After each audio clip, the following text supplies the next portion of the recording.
You've probably heard that to speak good English, you need a huge vocabulary full of difficult words. But what if I told you that, in real life, it's the simple words that change everything? Yes, the ones you already know but maybe don't use the right way. The funny thing is that many people study for years and still freeze when speaking, exactly because they ignore the power of the basics. Today, I want to show you how small words can change the way you ask, thank, get attention, and even make instant connections without long sentences. This is not theory. It's the kind of knowledge you can use the same day and feel the difference. And the best part, even native speakers use these expressions every day to connect. In this video, you'll see that fluency is not about how many words you know, but about using the right ones at the right moment. When you finish, you'll ask yourself why you didn't start using them earlier. First word, please. The power of adjusted politeness. Have you noticed how one word can change the way someone answers you? I learned this in real life. Once I was in a long line trying to ask for information. I felt insecure about my English, but I decided to try. I started my sentence with a simple, please. Right away, the person's face changed. They helped me and even smiled. That's when I understood, please is not just about manners.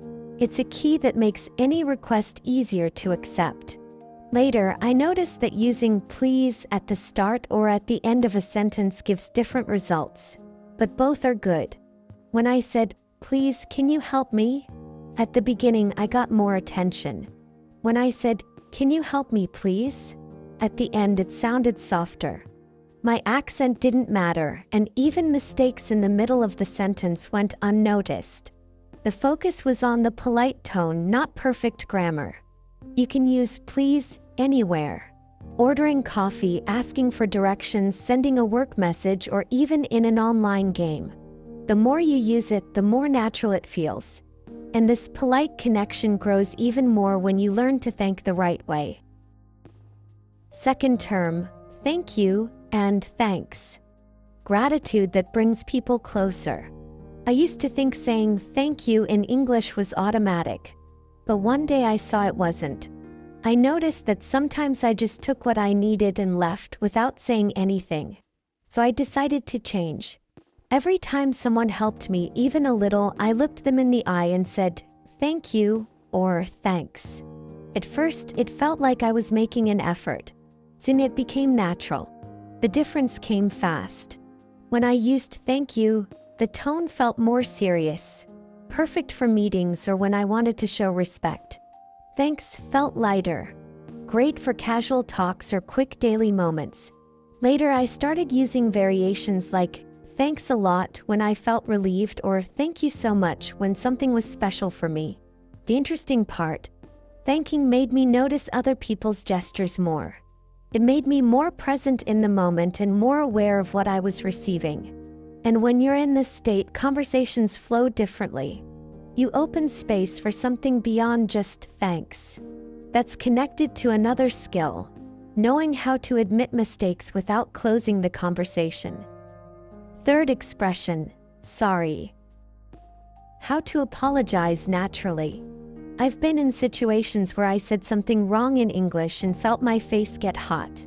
The first time I stayed quiet and tried to fix it, but it only got worse. Later, I learned something simple. If I said sorry right away, the tension disappeared. I started testing it. If I used the wrong word or interrupted someone, I just said a quick, clear, sorry. It made it easy to keep talking without stress. I also learned that sorry can soften requests. When I needed something, I could say, sorry, could you? And finish my sentence. It made me feel more confident because I knew I was speaking politely. Now, sorry is natural for me. I use it when I bump into someone, when I ask someone to repeat information, or when I need to interrupt with a question. It's short, easy, and often opens doors. And if saying sorry helps you move forward, asking for help is the next step to connect even more. Fourth word, help. You're face to face with someone and need to solve something now. No time for long sentences. take a breath, look at the person, and clearly say, "Help." The pronunciation doesn't have to be perfect. What matters is that the message is clear. This short word can get you an instant response. To be more specific, you can add something simple. "Can you help me?" Or, "I need help, please." These are easy to remember and don't require perfect English. The secret is to speak firmly without hesitation. That shows urgency and makes it more likely you'll be understood. Every time you use help, you remind yourself that asking for help is not weakness. It's smart. It's choosing to move forward instead of staying stuck. And before you even ask for help, there's a polite way to get someone's attention so they'll listen to your next words. Fifth term, excuse me. Instant politeness and attention. You need to talk to someone who's not looking at you yet. Instead of touching their shoulder or raising your voice, say, "Excuse me." It gets attention without sounding rude, and it works anywhere. Keep your tone firm but polite. The person will stop and look at you. "Excuse me" also works when you need to pass through a crowded space or someone is blocking your way. Don't rush the words. Say them clearly so they can be heard even in noise. Small details in tone can make a big difference in how people respond. There's also an important difference. "Excuse me" comes before you say or do something, while "sorry" comes after a small mistake or accident. Knowing when to use each one keeps the interaction light and respectful. And once the conversation starts, there are even softer ways to ask for something without sounding too direct. Sixth expression, "Could you?" Asking more politely. When you want to ask for something in English and sound more polite, change "can you" to "could you." It's a small change, but it has a big impact. "Could you help me, please?" Sounds softer and less direct, which makes it easier to get a positive answer. When you say "could you," keep your tone inviting, not demanding. It makes it clear you're making a request, not giving an order. It works well with strangers in stores, restaurants, or even at work. It's a simple way to sound polite without using complicated sentences. The more you replace "can you" with "could you," the more natural it becomes. Over time, it can even change how people react to you. And after someone helps you, there's a friendly way to answer that keeps the mood light. Seventh and last word, "no problem." Answering calmly and warmly. When someone thanks you in English, the most common answer is "you're welcome." But there's another way that feels more relaxed, "no problem." It shows that helping was natural and that you didn't mind doing it.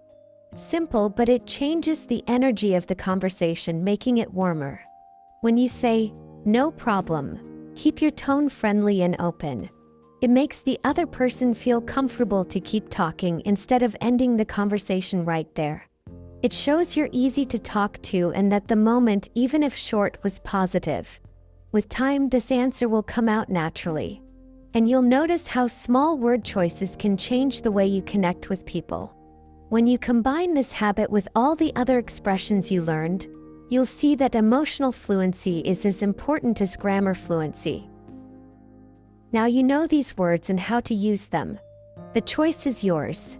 Will you keep them stored away, or will you start using them today? Knowledge doesn't change your communication, using it all the time does. The sooner you start, the faster you'll feel the difference in how people react to you. So tell me, which of these words do you use most in your day? And which will you start using more from now on? Write in the comments, I'll read and reply. And don't forget, if you want to keep learning English in a simple, natural, and direct way, subscribe to the channel, turn on notifications, and follow the next videos. And to get ready for the next lesson, in the final screen, you'll find short survival phrases in English for any situation. It's the next step to feel confident in any conversation.